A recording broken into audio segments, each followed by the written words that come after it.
écoutez le Simulcast, l'émission qui parle de Rome sans gueule de bois. Et ce soir, je suis avec Roger Caroni, Laurent Cuvier, alias l'homme à la poussette, Géry Gitani et notre cher Olivier Scars. Messieurs, comment allez-vous? Est-ce que Très bien, merci. Ça va très bien. Comment démarre votre mois de décembre? Dites-moi un peu. Ça se passe bien? Les calendriers de l'Avent, j'ai vu un paquet de calendriers de l'Avent passer sur Facebook. J'ai l'impression que tout le monde en a acheté 3. Chocolaté. Ah, chocolaté pour le tien, d'accord. Non, il y en avait quelques-uns, ils en avaient avec de l'alcool quand même. Moi, il est houblonné, le mien. Du rhum. Voilà, donc on a de la bière, on a du rhum. Du chocolat, ouais. Des quiches. Que des trucs qui sont bons pour la ligne, quoi. Voilà. Alors, sujet du jour proposé par notre cher Olivier, ici présent. Le sample, on va parler sample ce soir, on va parler échantillon, on va parler division de bouteilles, légales, illégales, tout ça. Mais avant de parler de tout ça, tous ensemble, nous allons d'abord donner la parole à notre cher Roger, qui nous a manqué il y a 2 semaines, et qui revient aujourd'hui avec un paquet de news pour ces fêtes de fin d'année. Roger, dis-nous tout. Vous m'avez manqué terriblement aussi là, il y a 2 semaines, je tenais quand même à le signaler. Maintenant, je pense que j'aurais pas pu en placer une, donc c'est pas grave. Alors, dans les news, Rum Runner est un nouvel embouteilleur français. Il nous propose 6 premiers emboutteillages que notre ami Olivier a déjà eu l'occasion de déguster, qui apparemment sont intéressants. Il y a un blanc, il y a 4 bruts de fût avec pas mal de temps sous les tropiques, un petit peu en Europe et une partie chez l'embouteilleur lui-même. Mm-hmm. Et un méga blend des 4 destinations, si je me rappelle bien, Olivier. C'est ça.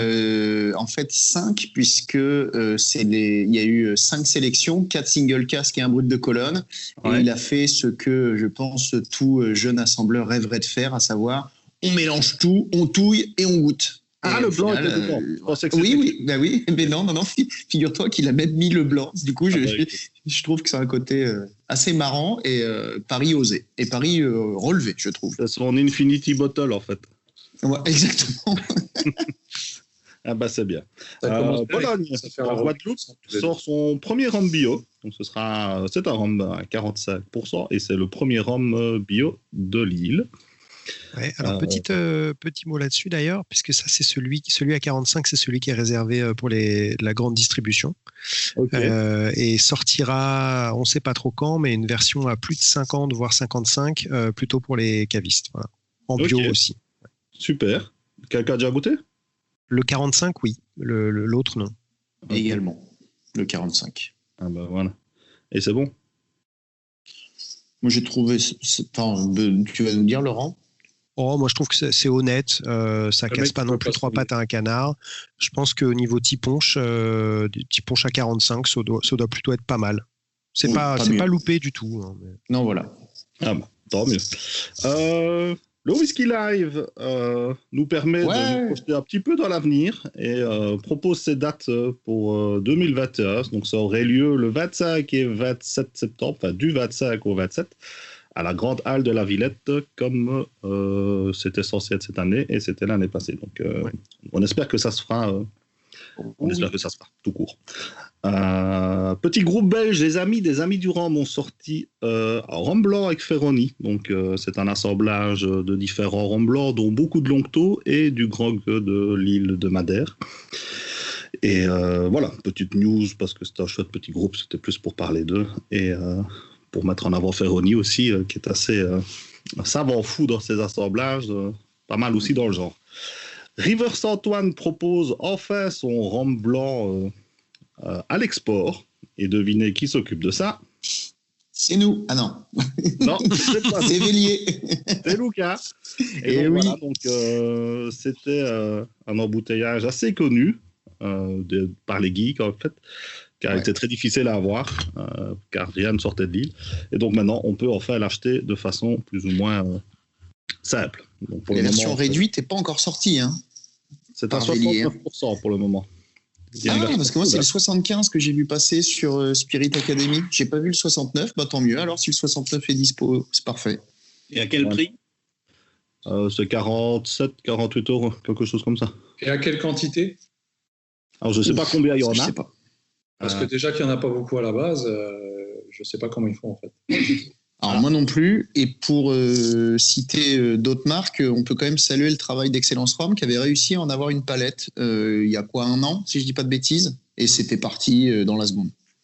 Et je confirme que c'est la version 69%. Ok, très bien.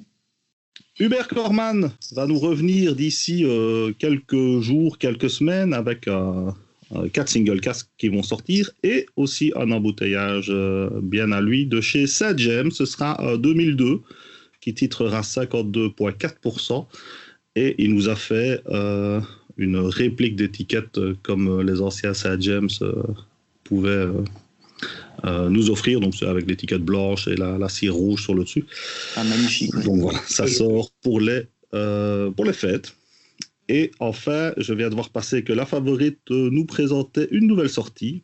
Donc il y a la réserve du château 2002, nouvelle version, donc c'est pas vraiment neuf, c'est dans la continuité de l'ancien. Et un Exploration 2, donc qui est un millésime 2015 qui a vieilli 3 ans au fût de chêne américain et 2 ans dans 12 fûts neufs français et américains à différentes chauves chacun. Donc on est à 2850 bouteilles et ça sort fin décembre en métropole de ce que j'ai pu voir. Donc d'abord chez vous, puis chez nous s'il en reste. C'est pas gagné. Voilà pour les news. C'est tout? C'est tout, vas-y comme tu vas. C'est déjà pas mal, non? Et plantation? C'est de pire en cette émission, ils veulent vraiment plus rien faire. D'accord, dans ce cas-là, on revient au sujet du jour. Merci Roger en tout cas pour toutes ces petites news. Mais t'en as pas oublié une par hasard? Non. Non? Cache pas ton jeu. Dis-nous. Allez, dis-nous tout. Tu nous sors une petite surprise là. Alors je vais sortir avec l'aide d'Hubert et de John Barrett de chez Bristol un Caroni aux couleurs du blog. Donc ça sort cette semaine normalement. Le Caroni du blog de Roger Caroni. Roger Caroni. Le Caroni à Roger. Caroni. Très bien. Et ça sera quoi exactement, en dehors du fait que ce soit un Caroni? Il y a un peu plus d'infos sur ce sujet ou pas? C'est un Caroni 97, donc qui fait partie de la continuité des batchs 97 de chez Bristol. Il fait un peu moins de 60%, donc c'est quelque chose que j'ai beaucoup aimé car je le trouvais assez élégant. Donc voilà. Olivier, on a hâte. Est-ce que tu as déjà vu ça, Olivier? Voir quoi? Caroni. Alors 97, oui, effectivement, comme disait Roger, il faut savoir que sûrement dans le dispatch des fûts 95 et 97 n'ont pas été achetés par Vélier. Bristol en a beaucoup. Et je trouve que c'est 2 millésimes qui sont vraiment, vraiment chouettes, qui se plaisent très, très bien au climat continental. Le 95 Bristol est très dur à trouver maintenant et vraiment exceptionnel à mon humble avis. Et pourtant, Dieu sait que je suis un aficionados des tropicaux pour les Caroni. Et 97 est vraiment dans un autre genre que le 95, est vraiment très chouette aussi. Et il me tarde de pouvoir déguster cette sélection de Roger et d'Hubert. Ouais, ça va être très bien à mon avis. Nous tous, Roger. Oui, accessoirement, oui. Il y a une caisse de prévu pour le single cast. T'as mis combien de bouteilles de côté? Pour le single cast? Ouais. Comme Jerry aime beaucoup, je l'ai réservé 6 bouteilles parce que je sais bien qu'il aime bien faire ses Au Caroni, je suis prioritaire. Bah oui, c'est ça, quoi. Bon, on s'arrangera, Jerry. Parfait. Vous aurez des petites fioles, hein, avec. Merci beaucoup. Les fameuses petites fioles de 70 centilitres. À la fin de l'émission, je verrai comment on fait un sample, donc je pourrai commencer à vous les faire. Parfait. Quelle transition. Transition. Très jolie transition vers le sample. Qu'est-ce que c'est, ça? On va parler de sample aujourd'hui. Et c'est un sujet qui est assez polémique tout le temps, en fait. C'est-à-dire qu'on a d'un côté des gens qui sont pour, les gens qui sont contre. Alors, comme ça, dans la foulée, je vais vous demander chacun votre tour, quel est votre avis sur le sample? Comment vous prenez ça? Vous voyez ça comment? Je suis pour. Alors, Jerry, les samples. Oui, les samples. Alors, pardon, Jerry, les échantillons. Qu'est-ce que voilà. Très bien, Laurent. Parce que sample, encore un mot anglais, ça veut dire un morceau de musique. Enfin, voilà, Olivier ne va pas nous comprendre. C'est vrai, absolument. Donc, moi, je préfère dire échantillon, effectivement. Alors, en ce qui me concerne, je ne suis pas un fan des échantillons. J'estime que c'est un outil de travail, en fait. C'est un outil de travail pour les dégustateurs, les blogueurs. Mais moi, en tant qu'amateur de bonnes choses, de bons rhum, en tant qu'épicurien, je n'ai pas de plaisir à ouvrir un sample et à le déguster. D'ailleurs, je n'ai jamais acheté de sample. Quand on m'en donne, bien évidemment, j'accepte. Je suis content parce que ça me permet de goûter. Mais je n'ai pas de véritable plaisir. Je n'ai pas de véritable plaisir à avoir des échantillons. Et pour tout vous dire, là, j'en ai eu 73 à déguster pour le concours de l'International Sugarcane and Spirit Awards. Et pour moi, c'est un boulot. C'est un boulot. Je n'ai pas éprouvé de plaisir. Donc, voilà. Donc, pour moi, c'est un outil de travail. Mais là, alors, je comprends bien, mais j'ai l'impression que tu fais une association qui n'a pas forcément lieu d'être, dans le sens où, pareil que toi, j'en ai terminé de mes échantillons pour ce concours, et en effet, c'était du boulot, parce que 75 en un mois, faut y aller, et en fait, la raison pour laquelle, sur la plupart d'entre eux, une bonne partie d'entre eux, j'ai pas pris de plaisir, c'est parce qu'ils m'ont pas particulièrement plu. Mais si tu achètes des samples, ou si tu te procures des samples de rhum que tu vas aimer, ou que vraisemblablement tu vas aimer, bah là, tu vas éprouver du plaisir. Non, mais là, je ne suis pas tout à fait d'accord sur ce point-là. Déjà, j'en achète pas. Ouais. Hein, j'ai jamais acheté un sample. Ah, t'as jamais acheté de rhum non plus, toi. Si, j'achète, mais je parle pas que de rhum. Hein. Quand je vais acheter une bouteille de whisky, j'ai pas goûté un sample avant de l'acheter. Je me fais conseiller par le caviste et puis j'achète ma bouteille. Mais que ce soit pour whisky ou cognac ou autre spiritueux, je parle même pas des vins parce que là on peut pas goûter en général. Mais j'ai pas le même plaisir, c'est ce que je veux dire. Je suis content, hein, tu m'offres quand Laurent il m'avait offert un sample de Enmore en 95, ben, j'étais content, j'ai goûté, j'ai vu ce que c'était, mais j'ai pas le même plaisir que si j'ai une bouteille sur laquelle j'ai du plaisir à l'ouvrir, à la déguster, à y revenir quelques jours après, etc. etc. C'est une de plaisir.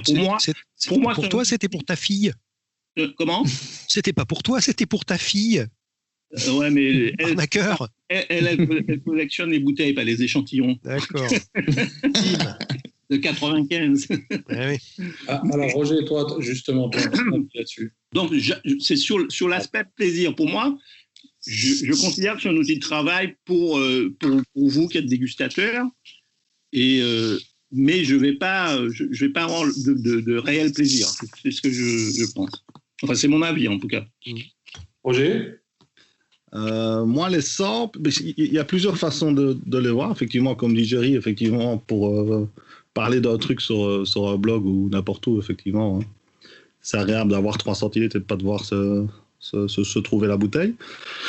Après, en tant qu'amateur de rhum, c'est vrai que certaines bouteilles, des fois, il faut vraiment se dépêcher comme un sauvage pour la prendre avant qu'elle parte. Donc, tu n'as pas le temps de goûter. Donc, moi, j'aime bien quand il y a une bouteille qui, des fois, est un petit peu exagérée niveau tarif, avoir un petit sample pour voir si ça tient la route ou si je laisse la bouteille à quelqu'un d'autre qui sera peut-être plus amateur que moi.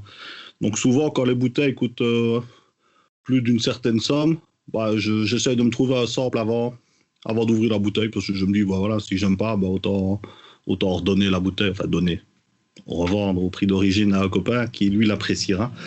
Voilà, des fois je trouve ça un peu bête de se retrouver avec une bouteille ouverte et bon, voilà. Après, in fine, ça change pas grand chose, hein, mais voilà, d'un point de vue psychologique, j'aime bien être quand ça devient vite des investissements maintenant, hein, une bouteille, t'es vite à 100-150 euros sans que ce soit totalement spécial ou quoi. Ouais. Donc des fois, oui, goûter un sample pour voir ce que ça vaut, j'aime bien. Et après, pour le sample, oui, c'est surtout quand tu veux faire découvrir des trucs à des potes, comme tu peux pas inviter tout le monde chez toi, tu t'envoies des samples de temps en temps à des connaissances Facebook ou quoi, t'envoies un petit sample. Ce qui est sympa aussi, c'est l'exercice des blind tests. Donc, t'envoies 3 samples à un pote avec des points d'interrogation, et puis tu t'amuses beaucoup. Moi, je me suis retrouvé à apprécier à Don Papa Rare Cask avec ça, donc c'est sympa. Enfin, apprécier. C'est honnête de ta correct. part. Et au final, c'est vrai que le Don Papa Rare Cask D'ailleurs, il y a un nouveau concept sur la confrérie du rhum, donc on essaye justement ce petit jeu du blind test où on a invité des gens éventuellement à se prêter au jeu en leur envoyant des échantillons sans leur dire ce que c'était, et puis il fallait qu'ils devinent ce que c'est. Il y a Alexandre Césarin. Alors au moment où on publiera cette émission, ça sera déjà fait, ça sera déjà passé, mais donc avec Alexandre Césarin qui est le premier cobaye de ce nouveau projet. Et je pense qu'on va un peu rire avec ça. Ça risque d'être sympa. Ah oui, surtout avec les whisky, quoi, quand il va pas capter. La vodka au citron, ouais, c'est ça. Et Olivier, alors toi, qu'est-ce que tu en penses ? Je rejoins Roger sur le fait de dire effectivement qu'il y a cette composante qui est en rapport avec l'argent, c'est-à-dire qu'on ne peut pas tout acheter. Et pourtant, voilà, quand on est amateur, on a envie de tout goûter. Donc, c'est une bonne façon de...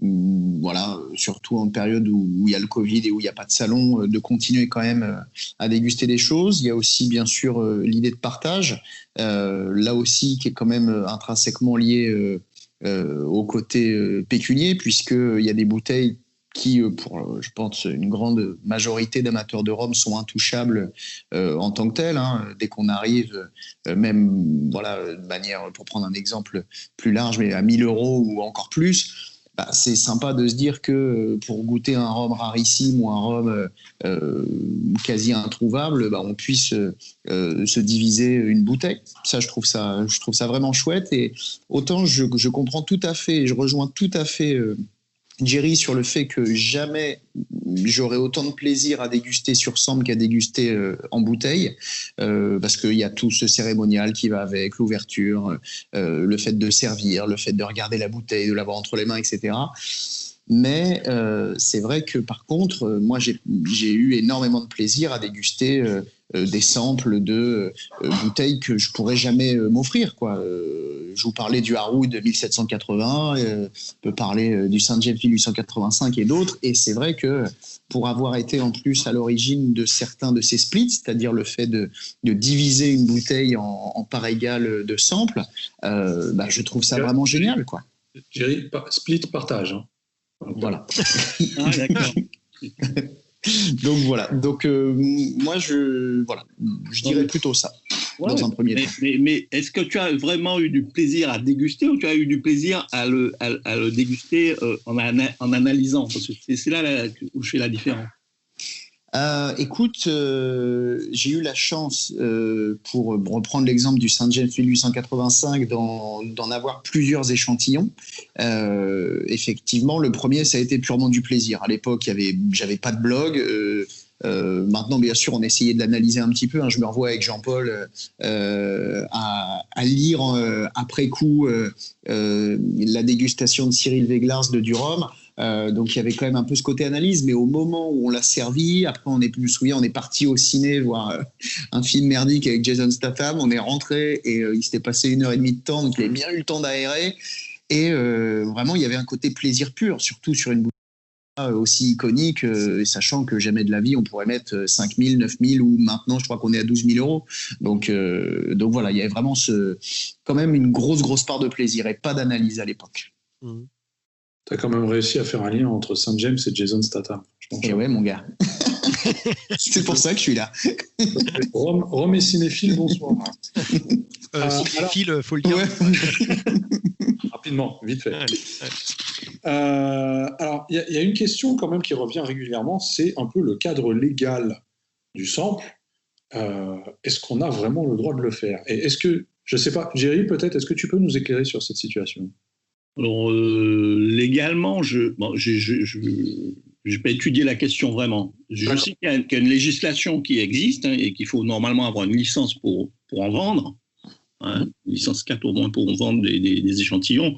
Maintenant, sur les échantillons qu'on s'échange entre potes, etc., il n'y a pas de législation. Mais maintenant, l'individu qui va acheter une bouteille un peu chère et qui va la splitter et la vendre, là, je pense que ça, c'est pas légal. Je suis d'accord avec Jerry, c'est tout à fait illégal, absolument. Et pourtant, c'est quelque chose qui se fait beaucoup.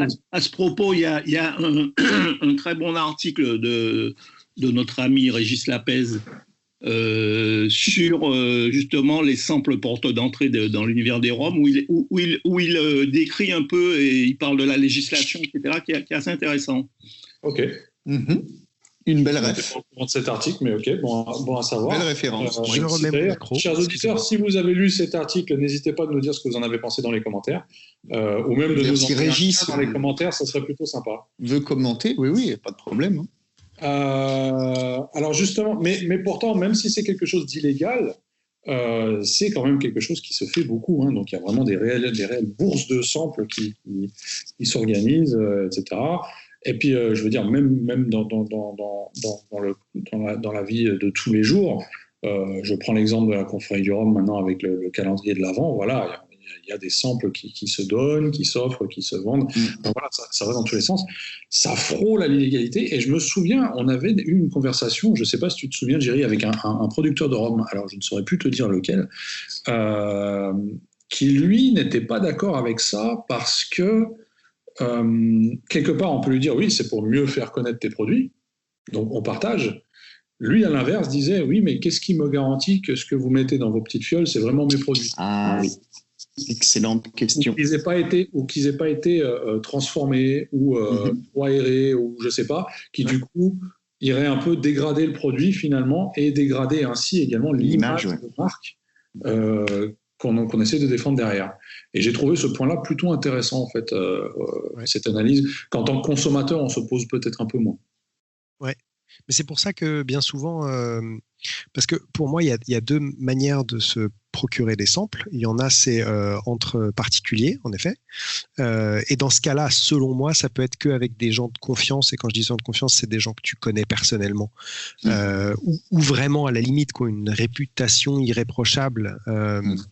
Mais sinon, tu vas pas t'amuser à dire à un parfait inconnu que tu veux un sample de je ne sais quoi à je ne sais pas quel prix.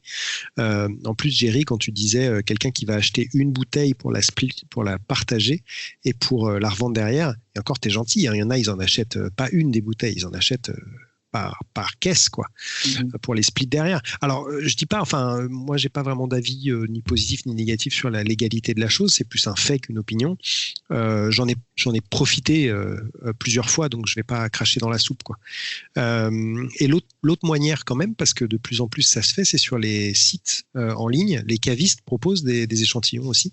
Il y avait comme un peu précurseur du truc, c'était Rhum Attitude qui avait très rapidement énormément d'échantillons. Il voulait vraiment reproduire ce côté caviste, mais en ligne, donc avec cette possibilité de déguster des choses comme si on était en boutique. Et puis Excellence Rhum en a maintenant aussi beaucoup. Donc voilà, c'est plus sûr de passer par eux. Maintenant, ça dépend ce qu'on recherche, quoi. Ouais, c'est vrai que si on cherche des trucs un peu plus pointus, un peu plus rares, etc., ça devient très vite plus compliqué au fait à accéder. Mais même là, il faut quand même faire attention à qui on s'adresse et surtout à qui on demande ce genre de choses. Ouais. Il y a un truc aussi tout à l'heure, je crois que c'était Roger qui disait qu'une des utilités, un des points positifs des échantillons, c'est de pouvoir le déguster avant d'ouvrir la bouteille qui aurait déjà été achetée. Et c'est vrai que moi, j'avais même pas pensé à ça. Pour moi, c'était le déguster avant de l'acheter. Mais tu as tout à fait raison, Roger. Parfois, tu n'as même pas le temps de faire ça. Tu n'as même pas le temps de choper un sample que la bouteille, elle est déjà plus disponible. Donc oui, je n'avais pas pensé, mais en effet, pourquoi pas acheter un sample d'un rhum que tu as déjà acheté pour savoir si ça vaut le coup que tu l'ouvres ou que tu la revendes. C'est vrai. Non, parce qu'à côté de ça, tu peux te retrouver, voilà, moi je sais bien que certains rhums, ça passe ou ça passe pas, donc c'est assez tranché. Donc quand il y a un truc qui me fait de l'œil, je me dis tiens, ce PM-là, ce Port-Mouron-là, il a l'air sympa. Si en fait en dégustant le sample, je trouve ça affecte, je connais des fans de Port-Mouron que j'aime pas, à qui je pourrais proposer la quille. Si eux n'ont pas réussi à l'avoir, ils seront peut-être tout contents, quoi, tu vois. C'est qui ces fans de Port-Mouron affect? Alors, il y en a quelques-uns, mais je ne vais pas les citer parce qu'ils vont avoir des problèmes, mais il y a des gens qui n'aiment pas les trucs bons. Ils aiment bien le savon, je vois. Mais même dans ce contexte-là où Roger souhaite éventuellement revendre cette quille en tant que privé à quelqu'un d'autre, je pense qu'à partir d'une certaine quantité de bouteilles revendues, on commence également à frôler la légalité si c'est d'un parti. Oui, clairement. Fort heureusement, dans mon cas, j'ai souvent des bonnes pioches, donc ça va. Okay. J'ai rarement été déçu en dégustant un sample en me disant le pif, voilà. Ou alors je suis mauvais perdant et je veux pas vous évacuer si c'est de la merde. Enfin non, si je n'aime pas, excusez-moi. Il est délicieux ce Port-Mauron, il est vraiment délicieux. C'est superbe. Même en le vomissant. Je regarde pour mes vieux jours à côté de... Ça sentira plus le bois pour moi. Alors justement, déjà qu'on parle de goût, hein, nous, encore une fois, une transition superbe de la part de notre cher Roger. Est-ce que, selon vous, il y a une réelle différence gustative lorsqu'on goûte un rhum issu directement d'une bouteille ou d'un sample? Ça dépend quand le sample a été tiré de la bouteille. Si c'est à l'ouverture, si c'est après 2 ans où il reste que la moitié, ça dépend en fait. Hein. Ça dépend aussi du bouchon du sample. Il y a eu pas mal de petits scandales dont je peux vous parler en quelques mots, notamment une bouteille de rhum, si je dis pas de bêtises, ce serait bien 2007, hein, je crois. Ouais, c'était le spécial pour les 70 ans. Hein. Voilà, exactement, de Vélier. Et la bouteille a été splittée, envoyée partout. Et tous ceux qui l'ont dégusté, donc émanant de ce partage de cette bouteille unique, se sont accordés à dire c'est absolument dégueulasse. Nous, toujours avec mon acolyte Jean-Paul, on l'a ouvert directement, on l'a dégusté, donc issu d'une bouteille et pas d'un sample, et on s'est dit c'est merveilleux. Alors on s'est dit c'est pas possible. Autant on peut ne pas être d'accord avec 1, 2, 3, 4 personnes, mais alors ne pas être d'accord avec 22 personnes d'horizons différents, avec des goûts différents, là quand même vraiment ça commence à être bizarre. Donc le doute s'est levé, et puis donc soit le problème venait de la bouteille, ce qui est une possibilité, soit de manière beaucoup plus probable, le problème venait des samples, et notamment des bouchons des samples. Il y a des petits opercules qui sont sur les bouchons des échantillons et qui, pour une raison X ou Y, peuvent complètement altérer le goût. Et ça, on s'en est rendu compte déjà de longue date, avec la sainte époque des partages de bouteilles Vélier, pour pas le nommer, sur un obscur groupe forum de whisky à l'époque. Je pense que Laurent connaît aussi. Ouais. Et où des bouteilles absolument iconiques, incroyables, ont été splittées à prix coûtant. Enfin, maintenant, je pense que les gens deviendraient fous si on leur disait les prix. Et très tôt, en fait, il y a des gens qui se sont rendus compte que, notamment sur les flacons qui sont un petit peu, qui sont assez petits et assez larges, il y a une grosse opercule blanche. Et là, clairement, lorsque tu attendais un peu trop, ça modifiait le goût du rhum. Et là, ça a créé énormément de déçus et de scandales d'ailleurs. Je me rappelle avoir enlevé bon nombre de ces opercules, justement. Après ce scandale révélé. Après avoir entendu ça, ouais. Alors, juste pour clarifier, on n'avait pas dit qu'il y avait un gage à chaque fois que quelqu'un dit le mot Vélier. C'est pour Olivier cette fois. Voilà. D'accord. Y a un autre truc sur lequel tu parlais du goût. Moi, j'ai aussi eu une mauvaise expérience avec certains de mes samples, et je pense d'ailleurs que je vais encore avoir cette mauvaises surprises avec certains autres que j'ai pas encore ouverts parce que j'en ai trop. C'est la manière de les conserver. Donc bien sûr, il y a le récipient en lui-même, mais où les conserver. Alors ça paraît con, mais moi j'ai une théorie, en tout cas sur mon mauvais sort, c'est qu'ils ont été conservés pendant un moment dans la même derrière les mêmes portes coulissantes, on va dire, dans la même étagère, des mêmes armoires que des savons. Oh merde, ah oui, d'accord. Alors qu'ils n'étaient pas juste à côté, ils étaient genre à, on va dire, 2-3 mètres, mais dans la même armoire. Je pense que peut-être du fait d'un bouchon moins étanche ou plus permissif, il y a des samples qui ont eu des goûts un peu de lessive, quoi. Ouais. C'était pas du Port-Mauron. C'était des bouchons. C'était des bouchons de quelle matière? Ça dépendait. Je crois que j'ai eu la mésaventure avec autant du plastique que du métal. Je crois qu'il y a. Ouais. Donc bon, voilà. Un autre petit truc auquel il faut faire gaffe, c'est l'environnement dans lequel c'est conservé, évidemment. Parce que plus évidemment la contenance est faible, du coup, ça va plus facilement prendre les arômes ambiants. Ouais. Voilà. En attendant les flacons de 5 centilitres d'une certaine marque italienne, on verra bien. Hein. C'était presque le gage, Benoît. Presque, attention. J'ai fait attention. Je pense qu'on a un peu fait le tour de la question. Déjà, vous, chers auditeurs, dites-nous oui, non, mais je savais. Attends, je reviens vers toi, Laurent. Et puis attends, on a plein de choses à dire. Dites-nous, vous, peut-être en commentaire, ce que vous pensez de toutes ces histoires de samples. Est-ce que vous consommez des samples ou pas? Est-ce que vous en achetez? Est-ce que vous en vendez? Peut-être. Est-ce que vous avez eu des mésaventures de samples? Tout cela nous intéresse, bien évidemment. Alors surtout, n'hésitez pas à nous en faire part. Et puis, Laurent, tu souhaitais dire quelque chose? Je voulais, pour revenir un petit peu sur ma position, hein, je relisais récemment un entretien de Serge Valentin par notre chère amie Christine qui est absente ce soir, dans lequel Serge Valentin disait qu'il avait horreur qu'on lui envoyait des bouteilles à déguster. C'est-à-dire que lui, il prenait 3 cm dans la bouteille et laissait la bouteille de côté et il n'en avait plus rien à faire parce qu'il disait qu'il n'est pas vraiment amateur de whisky. En fait, lui, il est amateur de vin et qu'il ne se sert jamais un whisky quand il est tout seul. Ben, moi, je suis à l'opposé. Je préfère qu'on m'envoie des bouteilles de 70 centilitres plutôt que de 3 centilitres et j'ai beaucoup de plaisir à les déguster. On l'appelle avant les fêtes de fin d'année. Envoyez-moi à l'opposé de Serge Valentin. On mettra l'adresse de Jerry dans les commentaires directement. Pour les envois de bouteilles. Si vous souhaitez m'envoyer des bouteilles ou des lettres d'amour, enfin quoi que ce soit, n'hésitez pas. Jerry vous attend. Alors si je peux me permettre, Benoît, il y a un petit aspect qu'on a effleuré, mais qui n'est pas inintéressant, je trouve, concernant les samples par rapport au cadre légal ou illégal.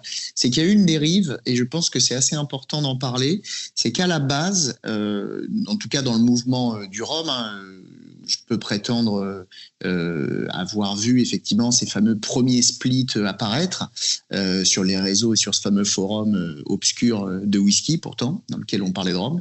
C'est que vraiment il y avait le partage avant tout. Vraiment, il était impensable, et d'ailleurs c'était implicite, que qui que ce soit se fasse le moindre euro de bénéfice sur ces bouteilles-là. L'idée était vraiment de partager, de chacun notre tour, entre guillemets, là aussi de manière implicite, acheter une bouteille un peu dure à trouver. Attends, serais-tu en train d'insinuer qu'aujourd'hui il y a des gens qui font de l'argent là-dessus? Alors, c'est justement là où effectivement je vais essayer de ne pas enfoncer cette porte ouverte, parce qu'on le sait tous, qu'effectivement beaucoup de gens font de l'argent. J'apprends quelque chose, tu m'apprends quelque chose. Je n'étais pas... Non, mais si tu veux, autant sur les cavistes, ça ne me pose aucun problème. C'est-à-dire qu'ils recompartimentent et qu'ils fassent un bénéfice qui ne soit pas forcément au prorata du centilitre, ça ne me pose aucun problème. Quand c'est les particuliers, effectivement, ça pose un souci qui d'ailleurs s'est complètement démocratisé, qui est maintenant complètement assumé, les arguments étant que justement le fait de faire du bénéfice permet de racheter des bouteilles pour resplitter, pour repartager. Donc voilà, entre guillemets, c'est être un salaud pour être un héros. Voilà, on va en faire un t-shirt de cette réplique. Elle est pas une chanson. Donc voilà, mais voilà, moi j'aimerais quand même que les gens qui nous écoutent gardent en tête que l'esprit des échantillons, des partages de bouteilles, c'est là encore du partage. Je me revois mettre des messages à la mer en disant je recherche un échantillon de telle ou telle bouteille complètement introuvable, et en échange je peux proposer telle et telle bouteille aussi introuvable, et puis lier des amitiés avec des Danois, des Allemands, même des Belges, vous vous rendez compte, enfin, c'est incroyable. Incroyable. Moi, je pense devenir ami avec des gens pareils. Que de révélations ce soir. Donc voilà, je pense qu'il faut vraiment garder ça en tête, que c'est l'esprit même du partage. Et pour terminer, par rapport au fait de faire confiance effectivement à ce qui est dedans, ils garantissent, si ce n'est, comme disait Laurent, effectivement, la réputation. C'est-à-dire que quelqu'un, même entre nous 5, qui demain se lancerait dans le partage d'une bouteille, n'aurait aucun intérêt à truander, parce qu'il sait que derrière, il se ferait pourrir sur les réseaux et puis il ne pourrait plus jamais faire tout ça. Donc, ouais, c'est vrai que tu as raison. Certains, on ne sait pas trop. Parmi nous 5, on ne dira pas qui. Mais bon, on peut émettre des doutes. Mais enfin, en tout cas, voilà. Et encore une fois, pour parler un peu de gossip et de potin, il y a eu un scandale sur un Clément 52 qui a été envoyé, et un type sans du tout parler à la personne. Bon, tu le connais bien. Est-ce que tu lui as fait gagner tu lui as fait gagner un truc via la confrérie du Rhum? Ah bon? Ouais. Attends, je n'étais pas au courant. Ah bon? Récemment, quoi? Non, ça remonte. Le cadeau de la confrérie du Rhum remonte et le fameux split polémique remonte aussi. C'était quoi comme cadeau, Olivier? Je pense. Alors, un indice, c'est simple, c'est le plus beau cadeau que vous ayez jamais offert sur la confrérie du Rhum. Je voyage. Voilà. Un porte-clés. Oui, un porte-clés avec la tête de Jerry dessus. Ah non, mais j'étais pas au courant de ça. Donc c'était un voyage à l'île Maurice. Voilà, tout à fait. Et donc en fait, sans crier gare, donc cette personne a reçu il a acheté un sample, pas de problème. On peut se supposer, c'est ça. Exactement. Donc il reçoit son sample, il le goûte, il le fait goûter à quelqu'un d'autre. Les deux sont unanimes, ce n'est pas du Clément 52, sachant que ils n'ont jamais goûté de Clément 52. Donc bon. Ok. Et puis au lieu d'aller vers la personne à qui ils ont acheté ce sample, eh bien, il a la très mauvaise idée de prendre une photo du sample et globalement, quasiment d'insulter copieusement le vendeur en disant en gros que c'est un scandale, que c'est une arnaque, il faut que ce mec entre guillemets soit grillé, etc. Donc ça fait une polémique mais complètement dingue. Et en fait, de toute manière, il n'y avait aucun moyen de dire effectivement au-delà de la réputation du vendeur il pouvait y avoir une arnaque ou pas. Et donc c'est là où moi je dirais pas aux gens de se méfier, mais par contre quand même de n'acheter ou de n'échanger qu'à des gens qui connaissent un minimum ou au moins de réputation, en se disant que ce vendeur ou cette personne qui lui fait l'échange irait pas se griller, quoi. Il irait pas prendre le risque de faire une énorme connerie en l'arnaquant, en mettant du Don Papa, en disant que c'est du Scaldon, quoi. Ouais. Je tombe des nues. Donc voilà. Mais c'est vrai que c'est un risque réel, par contre. Je suis outré, j'apprends des choses ce soir. Je n'étais pas au courant de tout Mais c'est ça la chronique que j'aurais dû faire. J'aurais dû faire la chronique Potin du Rhum. Potin et scandale. Très bonne idée. Rhum et gossip. Voilà. Absolument. Les feux de la. Pardon, Rhum et Potin. Laurent, oui. Tu souhaitais dire quelque chose? Plein de trucs. On va rallonger d'1 heure. Je suis tout à fait d'accord. Juste pour une utilisation ou un intérêt du sample dont on n'a pas vraiment parlé, même si elle découle de ce dont on a parlé. Donc, dans un des cas, il y avait déguster avant d'ouvrir ou avant d'acheter. Dans un autre cas, il y avait déguster des rhums d'exception. Et il y a aussi pour moi pouvoir faire des comparatifs. C'est tout bête, mais moi qui aime bien par exemple faire des dégustations de blanc pur jus de canne à l'aveugle, c'est sûr que je vais pas le faire en achetant à chaque fois 6 bouteilles, quoi. Alors que en me trouvant 6 samples, il passerait, Roger, je suis d'accord, il passerait en anti-ponche derrière, mais donc c'est sûr que ça c'est quand même hyper pratique. Et là je peux dire que j'ai les samples de Rhum Attitude, j'en ai chopé un paquet parce que c'est quand même drôlement pratique pour se faire des petits line-up. Les flasques en général qu'on peut récupérer, c'est entre 3 et 5 centilitres. Alors là je crois que c'est des 4 ou 5. Ça suffit pour 3 personnes. Et surtout, ce qui est très pratique, c'est que tu peux rajouter un tout petit peu d'argent à ta commande pour avoir les frais de port gratos. En prenant des samples. Moi, j'aime bien compléter mes commandes pour arriver au seuil de frais de port gratuits. Absolument, ce qui évite de racheter une bouteille entière pour arriver Absolument. Truc et astuce. Une nouvelle rubrique encore. Oh là là. Donc voilà, ça pour moi aussi c'est important. Ensuite, ce que je voulais dire, parce qu'on parlait du prix, et Olivier, tu parlais un petit peu des écarts et des égarements de certains dans les prix fixés. Et ça, tu as tout à fait raison. Et outre le fait que des gens se fassent un peu de l'argent facile là-dessus, je dis à tout le monde de faire gaffe. Parce qu'en fait, tout le monde, et c'est un peu con, hein, mais tout le monde n'a pas le réflexe de juste faire le ratio et de remettre au prix de la bouteille, quoi. Et tu vois un prix de 3 centilitres et tu te fais ah putain c'est pas mal, et puis c'est pas si cher, et puis ça me permet de goûter ça, et puis et en fait tu vois le prix de la bouteille et tu te rends compte que la bouteille a pris 50%, quoi. C'est ça. Et encore je suis gentil, donc faut vraiment être prudent. Et le dernier truc, et ça c'est vraiment un conseil, parce que moi je le vis entre guillemets, ou je le subis, je sais pas comment dire, attention à la boulimie aussi. J'ai eu une période, alors maintenant moins, mais j'ai eu une période où dès que je voyais un truc que je connaissais pas, où un split était proposé, hop, je prenais un sample de 3 centilitres ou 5 centilitres, des échanges. Il y a tel truc qui vient de sortir, comme ça je vais le goûter, savoir si je m'intéresse à la bouteille, puis sauf que j'ai pas le temps de le goûter, et puis la bouteille est déjà plus disponible, bref. Et on se retrouve, comme moi, avec 200 échantillons qui dorment. Et c'est à cause du porc mourant.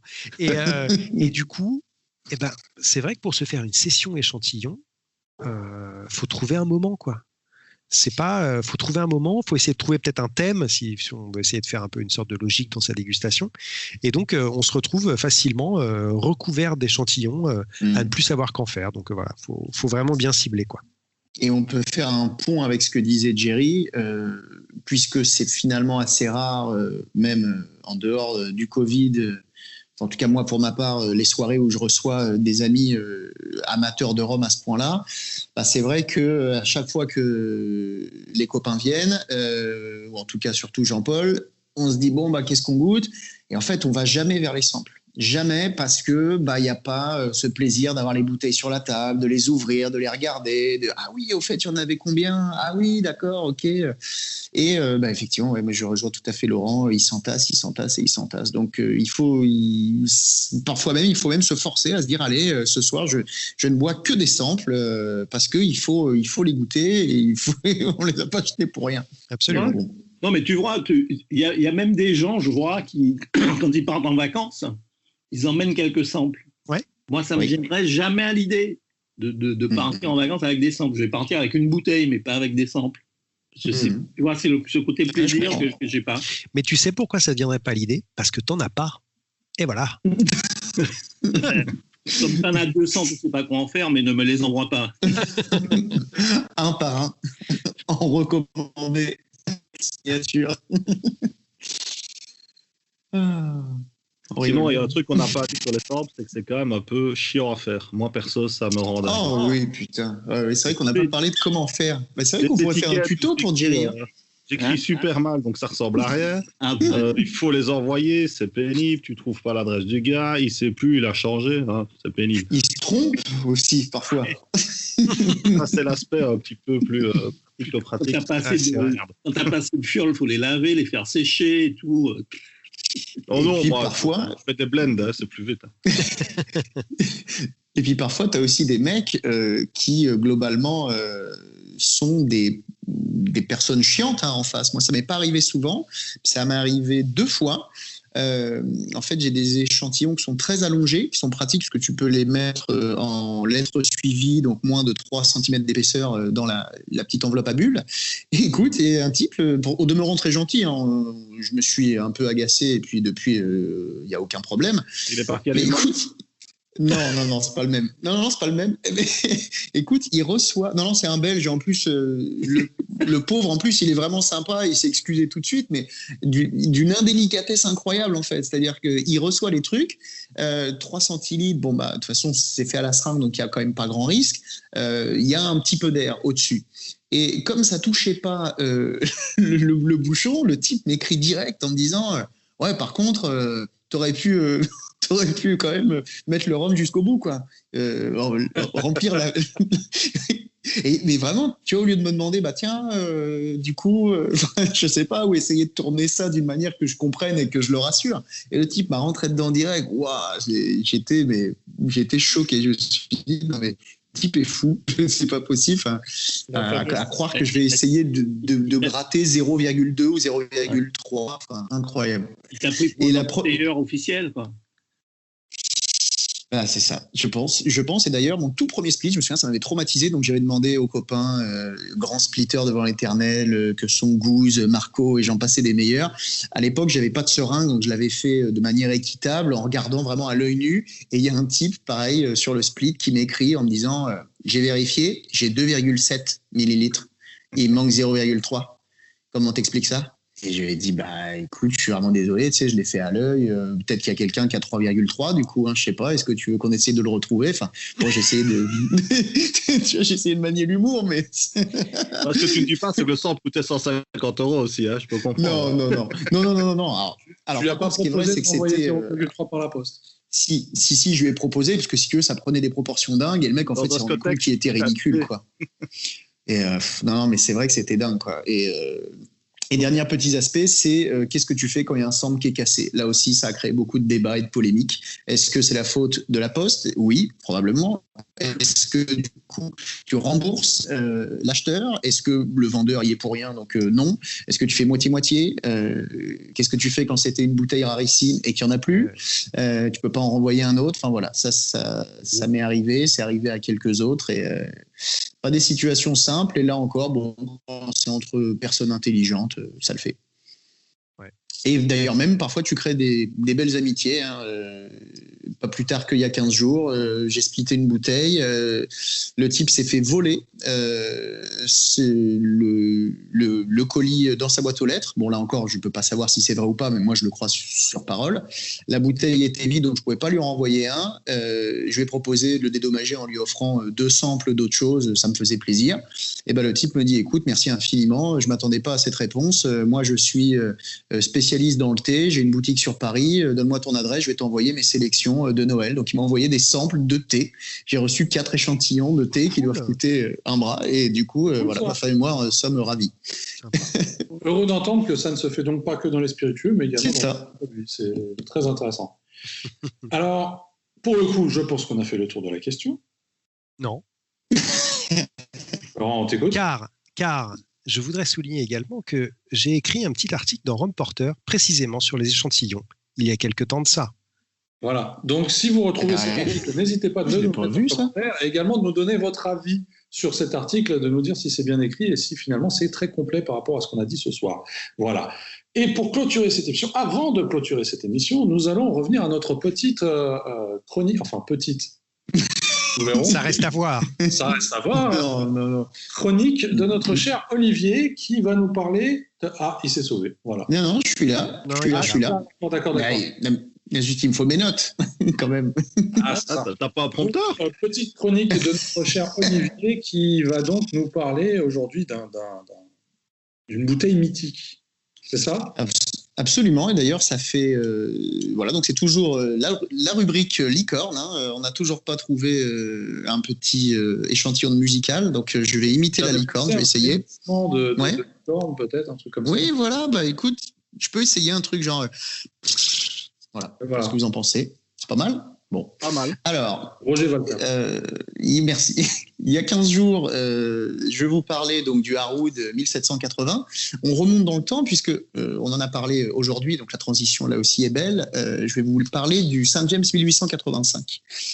Bien sûr, on va tenir compte des remarques bienveillantes sur la session de la semaine dernière pour essayer de faire mieux.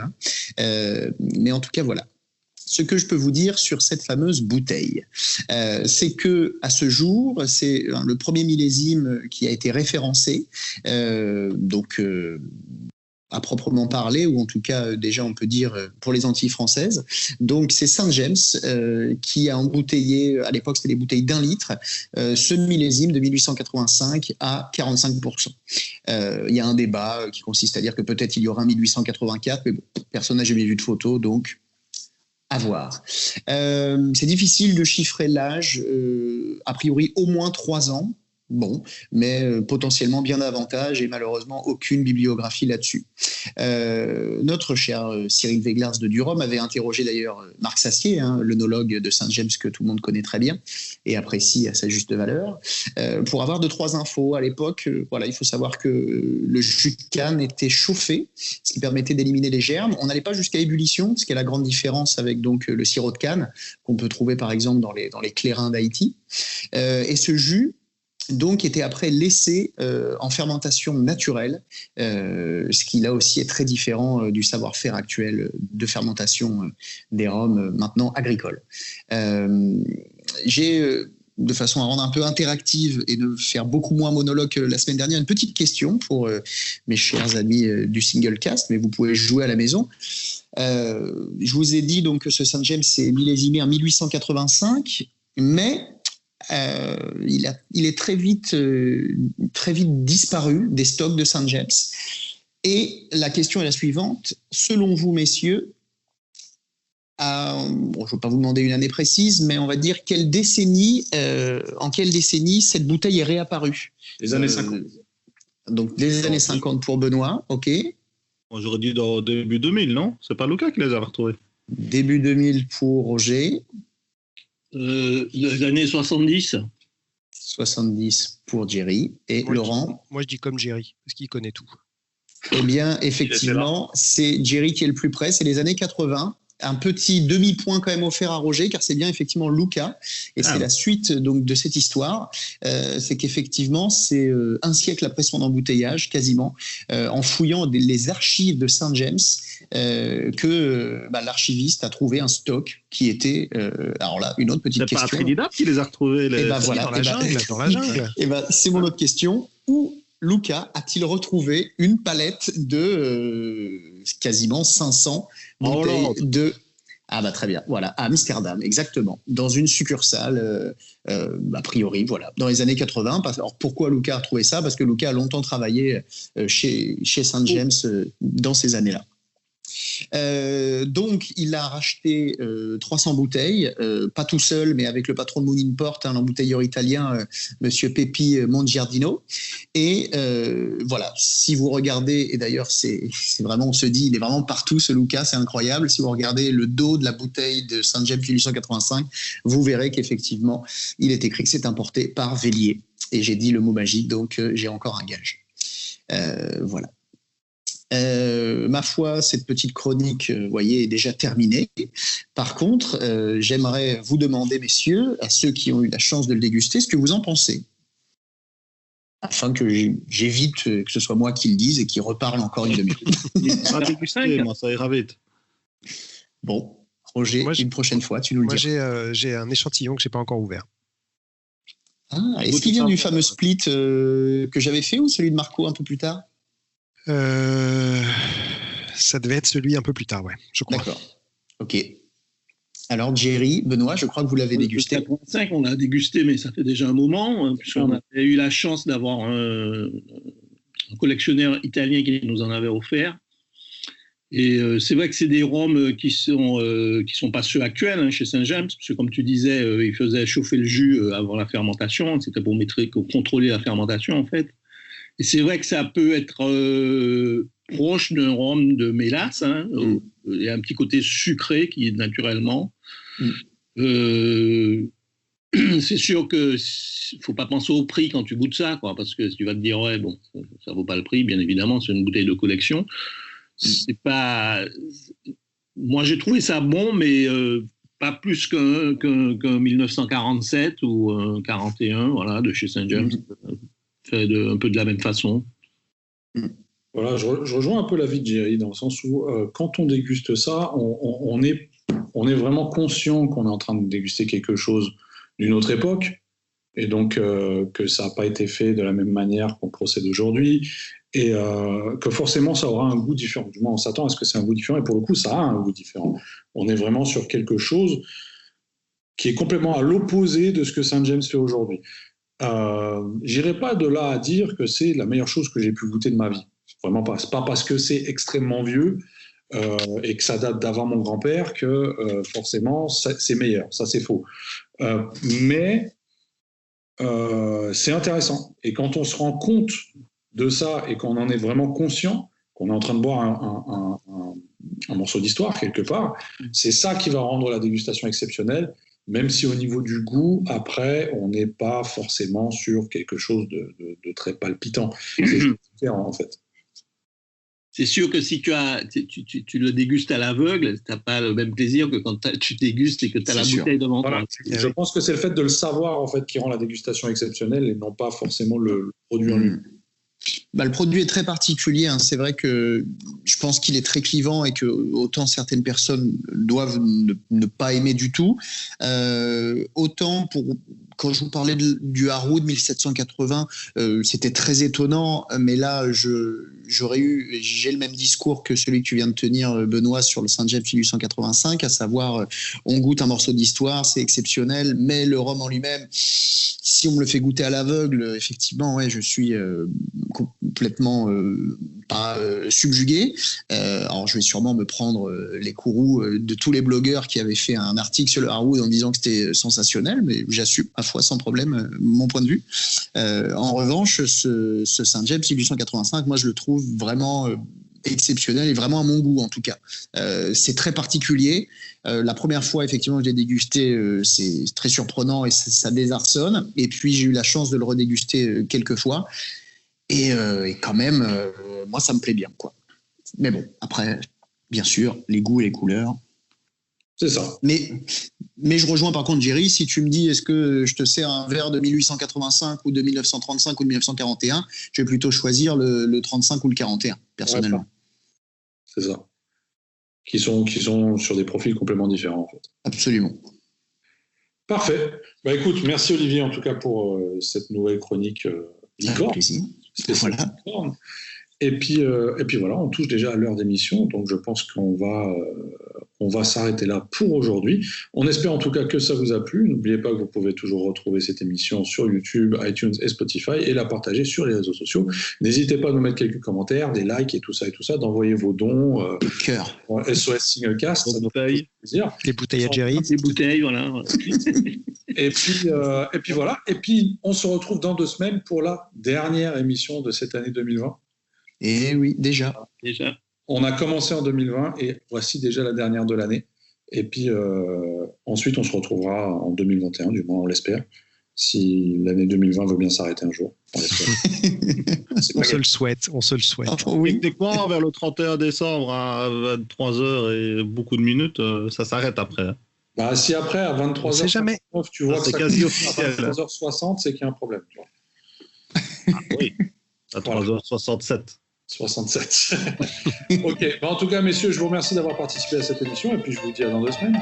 Avec grand plaisir. Ciao. Salut.